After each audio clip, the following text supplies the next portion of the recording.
The first thing I saw when I walked into my home office that Christmas Eve was the blinking light on my phone. Not a text from my daughter wishing me Merry Christmas. Not a voicemail from my son-in-law saying they'd be over in the morning. Just a notification from my bank, a transfer alert for an amount that made my chest go cold. $214,000. Gone. I stood there in my slippers on the hardwood floor I'd refinished myself 30 years ago, in the house I'd paid off 22 years ago, in the home where I'd raised my daughter after her mother passed, and I read that number 3 times. Then I sat down very slowly in my chair, and I did not cry. I want to tell you something about myself before I go any further, because I think it matters. I am 67 years old. I spent 31 years as a structural engineer for the state of Ohio. I am not a dramatic man. I do not yell. I do not make threats I don't intend to keep. My late wife used to say I was the only person she'd ever met who got quieter the angrier he became. She meant it as a compliment. I think she was right. So when I saw that number, I didn't pick up the phone and call my daughter screaming. I didn't drive over to the house 2 miles away, the house I'd helped them buy. The house where my granddaughter slept in a room I'd painted yellow with my own hands. I went to my desk. I opened my laptop, and I started reading.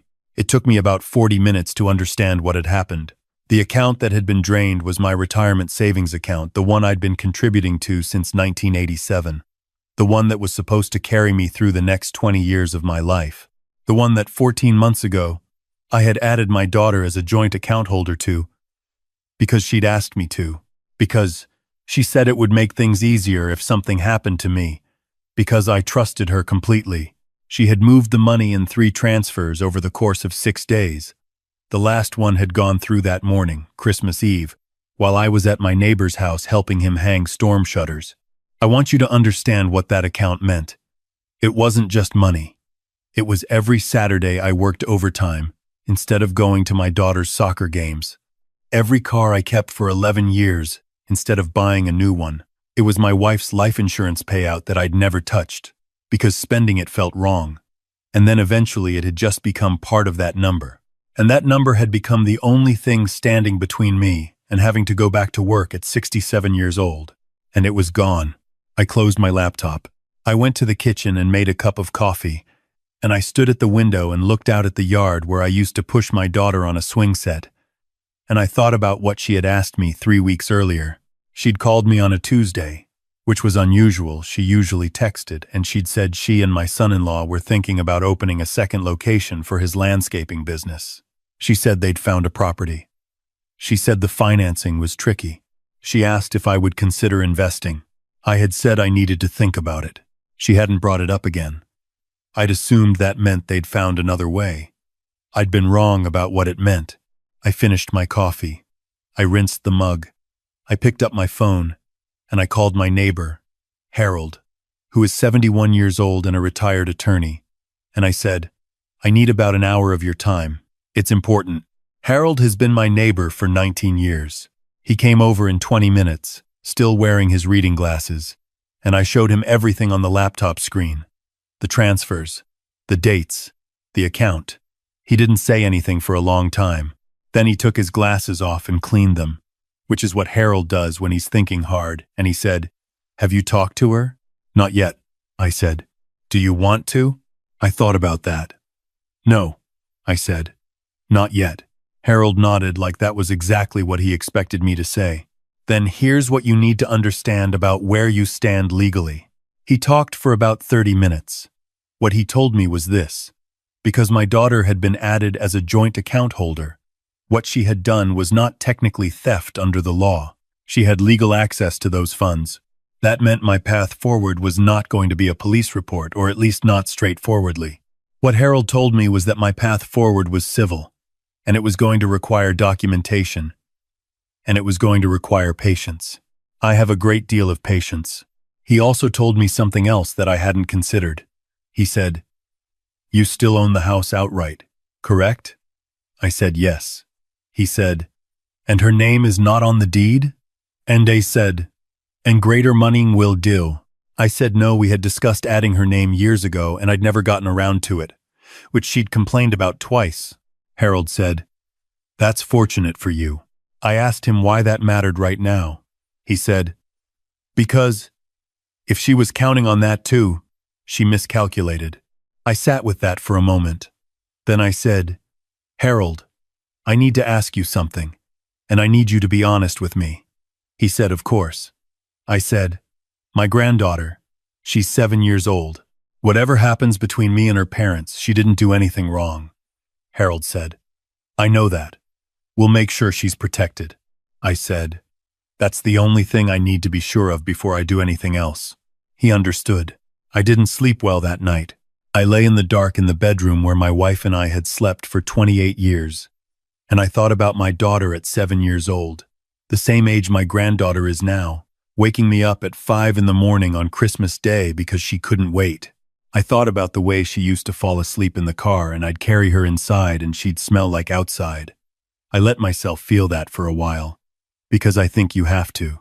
I think if you don't let yourself feel the grief, it turns into something uglier. Then I got up at 6 in the morning and I made a list. Christmas Day. My daughter called at 9. I let it ring. She called again at 9:45. I let it ring. My son-in-law called at 10:30 and I let that ring too. At 11, my daughter sent a text that said, Dad, are you okay? We're thinking of coming over. I typed back, I'm fine. Busy day. Merry Christmas. That was all. I spent Christmas Day on the phone with my bank, with Harold, and with a civil litigation attorney Harold referred me to, a woman named Patricia, who worked out of Columbus, and who Harold said was the best he knew at exactly this kind of case. I got her voicemail and left a message explaining the situation. She called me back within 2 hours, which surprised me. It was Christmas Day, and she said, Harold said it was urgent. Tell me everything.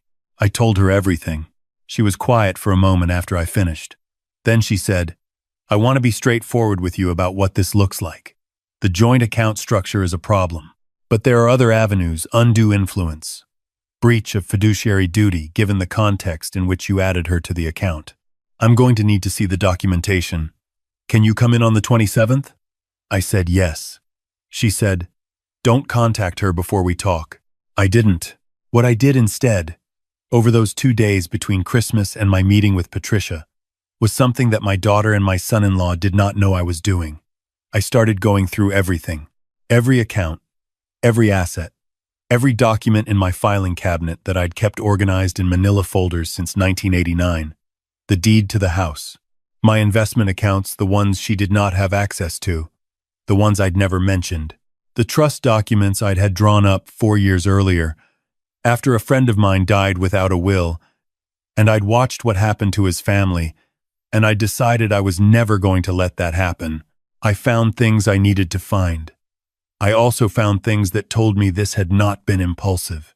The receipts I came across, the ones tucked into a folder my daughter had left in the guest room the last time she'd stayed over, told me they'd been planning the second business location for at least 8 months.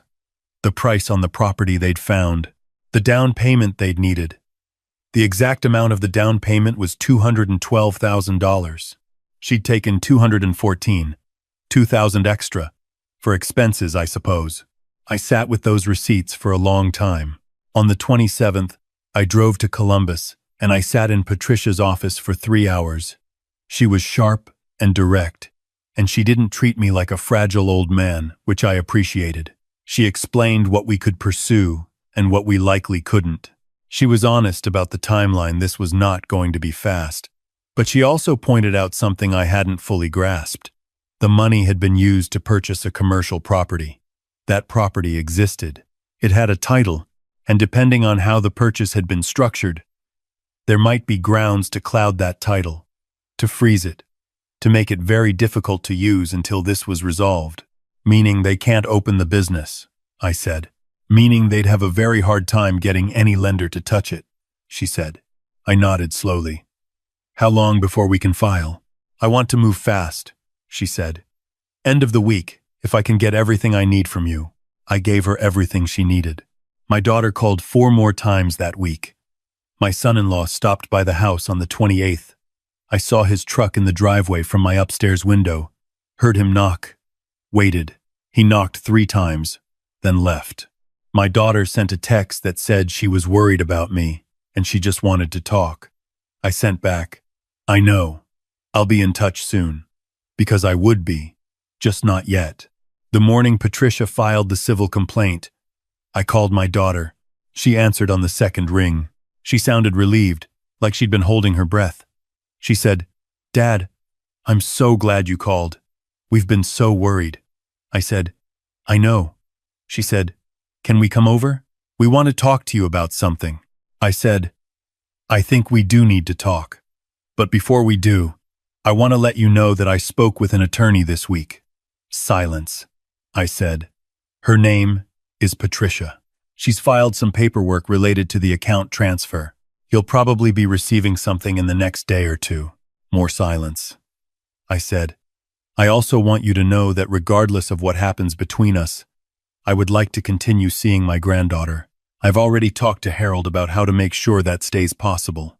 But that's going to depend on how the next few weeks go. My daughter started to say something. I heard her voice go high, the way it used to when she was a teenager and realized she'd been caught, and I said, I'm not angry. I want you to know that. But I need you to understand that I know what happened. I know when it happened. And I know why. And I need some time. Then I said goodbye, and I hung up. She called back 6 times that afternoon. I didn't answer. My son-in-law called twice. I didn't answer those either. What happened over the next 3 weeks was, I'll be honest, not easy to watch.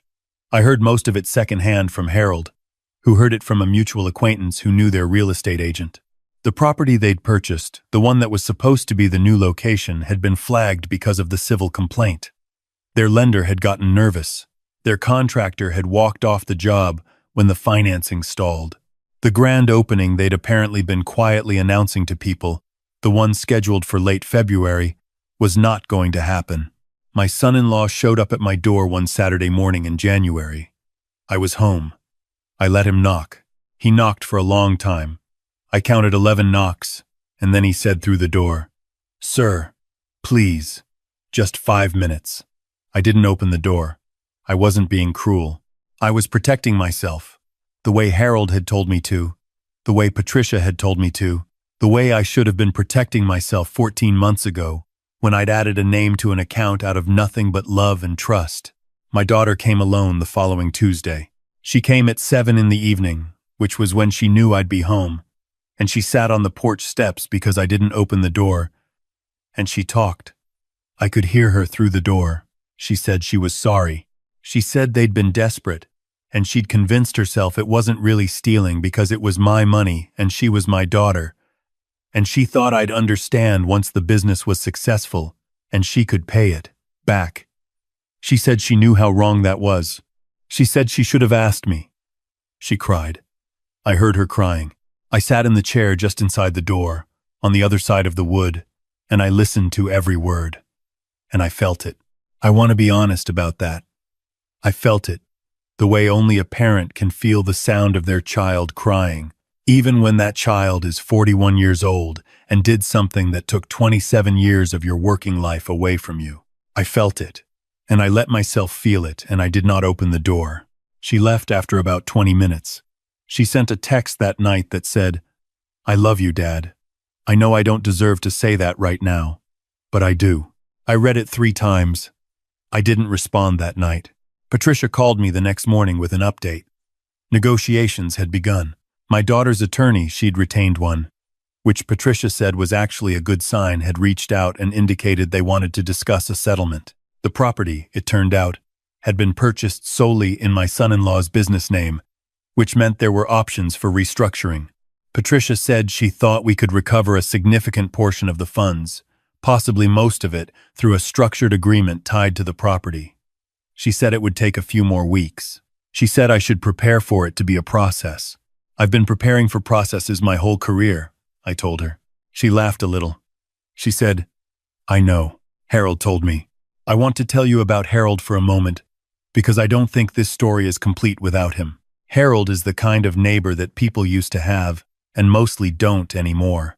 The kind who brings you soup when you're sick, and doesn't make a big deal of it. Who notices when your car hasn't moved in 3 days and checks on you. But after my wife died, He was the person who came over the night I got home from the funeral home and just sat with me in the kitchen and didn't say anything for 2 hours. Just sat there. That's the kind of man Harold is. Through all of this, Harold came over every few evenings.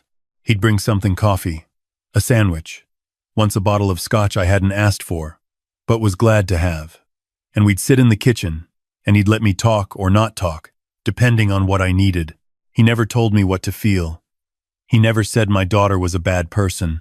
He said once, quietly, that good people do terrible things when they're scared and desperate.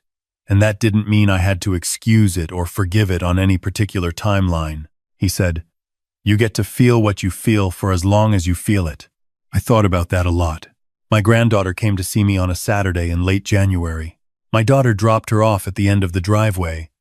She didn't come to the door, and my granddaughter walked up the path in her winter coat with her backpack on, looking serious the way 7-year-olds look, when they know something is wrong but don't know exactly what.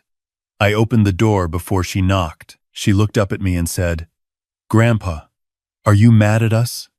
I said, "I'm not mad at you, not even a little." She said, "Mom cried a lot." I said, "I know." She said, "Are you going to be okay?" And I said, "Yes, I'm going to be just fine." I held her hand and we went inside, and I made hot chocolate, and she told me about everything that had happened at school before winter break, and I listened to every word. That was the best afternoon I'd had in months. The settlement agreement came together in early March. It wasn't everything it never is, but it was most of it. A structured repayment tied to the commercial property, with legal teeth that Patricia had insisted on and that I trusted her to make stick. The property couldn't be refinanced, sold, or used as collateral without my written consent until the full amount was repaid. My son-in-law's business could still operate out of the original location. He just couldn't expand using what he'd taken from me. My daughter and I had our first real conversation 3 days after the agreement was signed. She came over on a Wednesday evening, and I made dinner nothing special, just pasta, the way I used to make it when she was growing up, and we sat at the kitchen table, and she told me everything. How the business had been struggling, how the second location felt like the only way out, how she'd told herself 100 different stories to justify what she did, how she knew every one of them was a lie. I listened without interrupting. That's the hardest thing I've ever done, I think.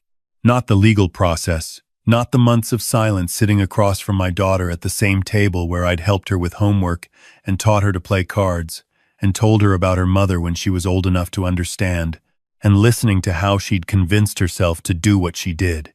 That was the hardest part. When she finished, I was quiet for a long time. Then I said, "I need you to understand something. What you did wasn't just about money. It was about trust. And trust isn't a switch, you can't just turn it back on. It takes time." She nodded. She said she knew. I said, "But I also need you to know that I'm not going anywhere. I'm your father. That doesn't expire." She started crying again, and this time I reached across the table and I put my hand on her hand, and we sat there for a while. She asked me later, when we were washing the dishes, if I had been angry. I said yes. She said, "You never seemed angry." I said, "I know." She said, "Is that more scary a little?" And I said, "Probably." We both laughed. It was small and a little sad, but it was real. My son-in-law came to see me the following weekend. He came alone, and he stood in my doorway, and he looked like a man who'd rehearsed what he was going to say many times, and was terrified he was going to say it wrong. He said, "I know there's nothing I can say that makes this right." I said, "No, there isn't." He said, "I should have stopped her. I knew it was wrong. I told myself it was her money, her family, her decision, and that was a coward's excuse, and I know that." He said, "I'm sorry, sir. I'm genuinely sorry." I looked at him for a long moment. He's not a bad man. I've always believed that. He made a catastrophically bad decision, and he let his wife make a worse one, and he didn't stop it. That's a particular kind of failure, and I think he's going to carry it for a long time. I told him the only thing I expected from him was to honor the agreement, take care of my granddaughter, and not let something like this happen again." He said, "Yes, sir." He shook my hand before he left. His grip was firm. I think he meant it. Here is what I want to say to you. If you've been watching and listening this whole time, I know some of you are going through something like this. Maybe not the same situation, maybe it's a different kind of betrayal, a different family member, a different amount, but the feeling is the same. That particular cold that settles into your chest when you realize that someone you would have done anything for has decided that what you have matters more than who you are. Here's what I learned. You do not have to make any decision in the first 24 hours. You do not have to yell, "Ungo." You do not have to immediately forgive, and you do not have to immediately cut ties. What you have to do is protect yourself calmly, methodically, with good people around you, and then give yourself the time to figure out what you actually want the rest of your life to look like. I am 67 years old. I have, if I'm lucky, maybe 25 good years left. I am not going to spend them in a courtroom if I don't have to. I'm also not going to spend them pretending nothing happened. What I'm going to do is exactly what I have always done. Keep the house clean, maintain the yard, have dinner ready when my granddaughter comes over on Saturdays, and make sure that every single person in my life understands, clearly and without drama, that I am not someone who can be taken from without consequence. Not because I want revenge. I want to be clear about that. What happened wasn't about revenge, it was about accountability. It was about making sure that the 27 years I spent building something could not simply be erased by someone else's bad judgment, even someone I love. The first payment under the settlement agreement came in on March 15th. It was automatic, transferred directly, exactly as specified. I got the notification on my phone while I was having coffee at the kitchen table with Harold. He looked at me over his mug and said, "How do you feel?" I thought about it. "Tired," I said. "And okay." He nodded. "That sounds about right." My granddaughter asked me last week what I want for my birthday in the spring. I told her I wanted her to teach me how to play that game she's been trying to teach me for 2 years. The one with the cards that I always pretend is too complicated, so she'll explain it again. She rolled her eyes the way only 7-year-olds can and said, "Grandpa, you already know how to play. You just like hearing me explain it." I said, "That is completely true." She laughed. That's the thing about getting older that nobody tells you when you're young. The things that matter at the end are almost never the ones you thought would matter. It's not the retirement account, though I want it back and I'm going to get most of it. It's not the legal victory, though I needed it. It's that laugh. It's Harold's scotch on a Tuesday night. It's the pasta on the stove and the kitchen table that's been in this house for 30 years. It's the knowledge that when someone tried to take what I built, I stood up straight, got quiet, and handled it. Not perfectly, not without grief, but without losing myself. I'm still here, and I still run this house.